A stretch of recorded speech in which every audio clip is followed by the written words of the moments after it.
Okay, I'm going to show you the water knot. The water knot is when you got a piece of webbing, tubular webbing that you want to tie together. Back in the late 70s, early 80s, sewn slings weren't, well, I guess they weren't invented yet. If they were, they weren't widely used. We all used water knots in the late 70s and the early 80s. So I'm going to show you how to tie this, and I'm going to do it two ways. I'll show you here, and then I'm going to show you from a point of view standpoint as well. So we're basically making an overhand here, like that, and leave yourself a good long tail. Then we're going to come through and we're going to follow this back through here.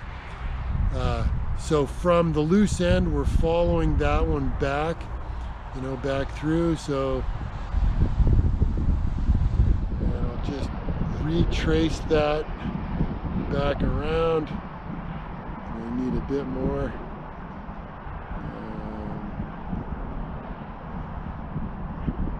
And we'll bring it through. Basically, you want to keep it nice and smooth. For this size of sling, that would be about the minimum. So nice and, it's all nice and flat. You definitely want to give them a tighten when you're doing the water knot. With cyclic loading, these will loosen up, so you do have to keep an eye on them.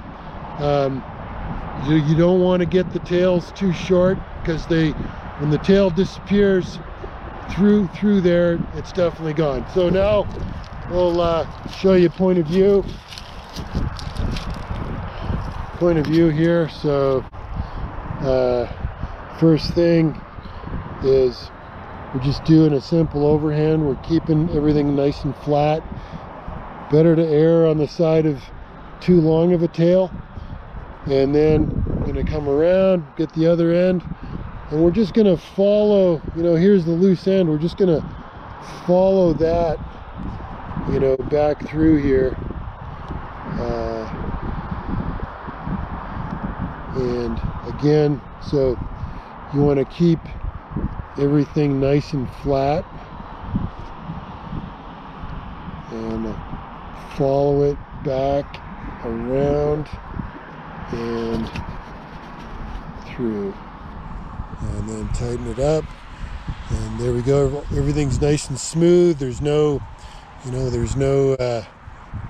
crinks or overlaps. That's a nice long tail. Lots of room for it, and there you go. That's the water knot.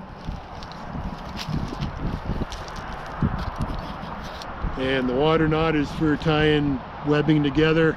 Even if you got sewn slings, you might have to cut one sometime and then put it back together, like cut it with a knife, and then tie it back together. You'd use the water knot to do that if you're building a wrap station or something like that.